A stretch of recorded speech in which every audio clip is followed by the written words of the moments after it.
Finally Ranveer Allahbadia ने माफ़ी मांगी है और लिखा है थंबनेल पे, hi guys welcome back to my channel. तो एक बार आपका फिर से स्वागत है रिएक्ट विद शिल्पी में। और आज की बात जो होगी वो रणवीर इलाहाबादिया के बारे में होगी। पिछली कंट्रोवर्सी हुई जिसमें उन्होंने बहुत ऐसी बातें बोली थी, ऐसी जोक्स के नाम पे ऐसा कुछ बोला था जो कि किसी से छुपा हुआ नहीं है। उन्होंने माँ बाप और सारी चीज़ें हदें पार कर दी थी।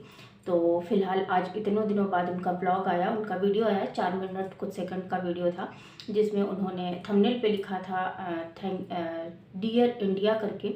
और उसके बाद फिर उन्होंने जो है अपनी बात रखी जिसमें उन्होंने बताया कि जो है उनको कंटेंट क्रिएशन से प्यार है, उनको पॉडकास्टिंग से प्यार है और माफ़ी भी मांगी। और इस बार वाली जो माफ़ी थी वो मुझे काफ़ी ज़्यादा जेन्युइन लगी, यानी कि लगा कि हाँ सच में कोई बंदा, कोई इंसान अपने आप में इम्प्रूवमेंट करना चाहता है, या फिर ये बोले कि उसको शायद अब चीज़ों को समझ में आ चुका है कि भाई ये इंडिया है और यहाँ पे ऐसी सारी चीज़ें नहीं चलेंगी। और उन्होंने साथ में ये भी बताया कि जो मेरा डीएम था वो भी कमेंट जो है मैसेजेस से भरा हुआ था और 300 लोगों की जो उनकी टीम है पूरी की पूरी, उन लोगों की रिस्पॉन्सिबिलिटी है। और जो लोग आप लोगों को बच्चे से लेके बूढ़े तक और बड़े से लेके जवान तक और हर कोई जो है उनका पॉडकास्ट हो या फिर उनका जो भी कंटेंट रहता है उसको देखते हैं, और उस कंटेंट की वजह से जो उनकी रिस्पॉन्सिबिलिटी है वो बहुत ज़्यादा बढ़ गई है।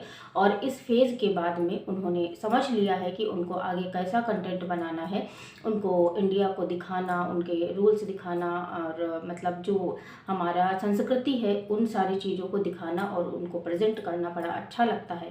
हालांकि ये मेरा क्वेश्चन ये है, क्वेश्चन तो नहीं कहूँगी, चलो ठीक है, मतलब एक टाइम पे, क्योंकि जिस इंडिया में इतने सारे क्राइम हो रहे हैं, इतने सारी चीज़ें हो रही हैं, वहाँ पे एक जोक जो कि शायद कहीं किसी और शो से उठाया गया था, एक मतलब एक क्वेश्चन जो कि किसी दूसरे विदेशी शो से उठाया गया था, वो शायद कंटेंट के लिए ही होगा, जो भी उनका थॉट रहा उस टाइम पे बोल दिया।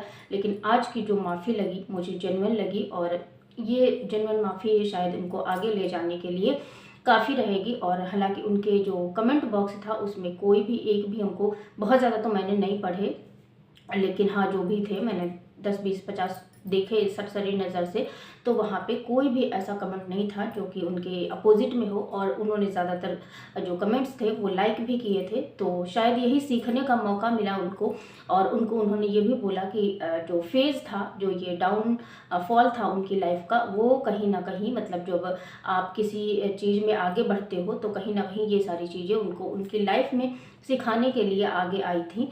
और ये भी बोल सकते हैं कि कहीं ना कहीं इंसान जब सीखने बैठता है ना, या फिर कुछ करने की कोशिश करता है और कुछ सीखने की कोशिश करता है, तो फिर वो गिरे हुए अपनी जो जो उसका गिरा हुआ फॉल होता है, मतलब जिस लाइफ में वो जी रहा है, डाउनफॉल जिसको बोलते हैं अपनी लाइफ का, उन्होंने उससे भी सीखा, बहुत सारी ऐसी चीज़ें करी। और जहाँ पे बहुत सारे लोगों ने साथ दिया और बहुत सारे लोगों ने इस चीज़ पे कमेंट भी किया था कि हाँ जहाँ पे क्राइम जो है जोक बन गया है और जोक जो है क्राइम बन गया है, तो उस जोक को मतलब जो जोक्स वगैरह जो क्वेश्चन हुए थे है ना, उस बारे में मैं दोबारा से बात नहीं करना चाहूँगी, क्योंकि हर कोई उस चीज़ से नॉलेज में मतलब उस चीज़ से बहुत अच्छे से वाकिफ़ है कि क्या चीज़ें हुई थी क्या नहीं हुई थी।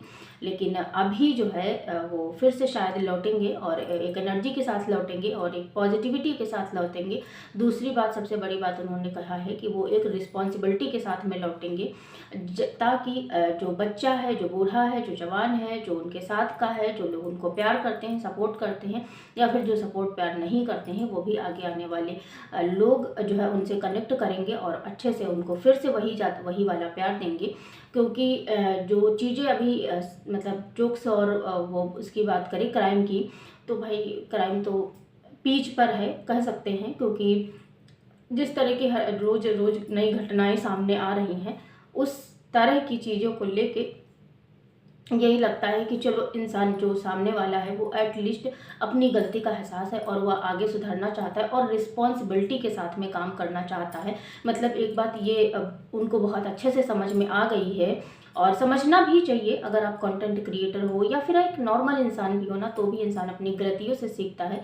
तो शायद इन्होंने अपनी गलतियों से सीखा है कि इस तरह की अब कोई भी हरकत नहीं करनी है जिससे पूरी जनता आपके पीछे पड़ जाए। जो है पॉलिटिक्स हो या फिर कोई भी हो, है ना। और नॉर्मल एक छोटे से छोटा क्रिएटर भी आपके पीछे पड़ गया तो ये बहुत बड़ी बात है।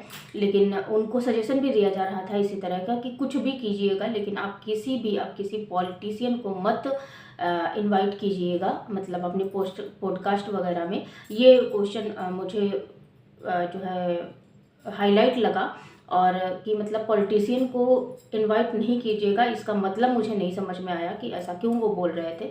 शायद पॉलिटिशियन से उनको सारी बहुत ज़्यादा दिक्कत होगी, खैर वो तो उनका पॉइंट ऑफ व्यू है। लेकिन मुझे अच्छा लगा देख के, और जो आज की अपॉलॉजी थी उनकी वो बहुत ही ज़्यादा जेन्युइन थी, जहाँ पे एक बंदा अपनी जो है जर्नी को शेयर करके आता हुआ और यहाँ पे आके उसको रियलाइज़ हुआ कि उसने कुछ चीज़ें ऐसी करी हैं जो कि हमारे देश में, हमारे समाज में, हमारी संस्कृति में नहीं चल सकती हैं। और यही होता है एक अच्छे इंसान की पहचान, शायद एक ऐसे इंसान की पहचान जहाँ पे हम अपने डाउनफॉल से भी सीख सकते हैं। तो आज का जो पिछली वीडियो मैंने बनाई थी उसमें मैंने बोला था कि भाई इनको माफ़ी जैसा कुछ उसमें नहीं दिखा है, लेकिन हाँ आज की माफ़ी जो है वो मुझे काफ़ी ज़्यादा जेन्युइन लगी। और ये भी लगा कि हाँ ये इंसान सच में आगे सीखना चाहता है, आगे बढ़ना चाहता है, तो चीज़ों को लेट गो करते हैं और आगे बढ़ते हैं और इनका साथ देते हैं। फ़िलहाल के लिए मैंने अपने पॉइंट ऑफ व्यू रख दिए, और आप लोगों का क्या कहना आप लोग बता सकते हैं। और इसी पॉजिटिविटी के साथ में इस वीडियो का मैं एंड करती हूँ। मिलती हूँ मैं आपसे किसी नेक्स्ट रिएक्शन वीडियो के साथ में, या फिर किसी अपडेट वीडियो के साथ में, या फिर किसी नॉलेजेबल वीडियो के साथ में। तब तक के लिए अपने पॉइंट ऑफ व्यू आप कमेंट बॉक्स में रखना मत भूलिएगा। मिलते हैं हम आपसे किसी next. Bye bye, take care, जय श्री राम, राधे राधे। और हाँ, पॉजिटिव रहिए और पॉजिटिव ही बांटिए। और नवरात्र का समय चल रहा है, इसलिए जय माता दी, जय श्री राम, राधे राधे।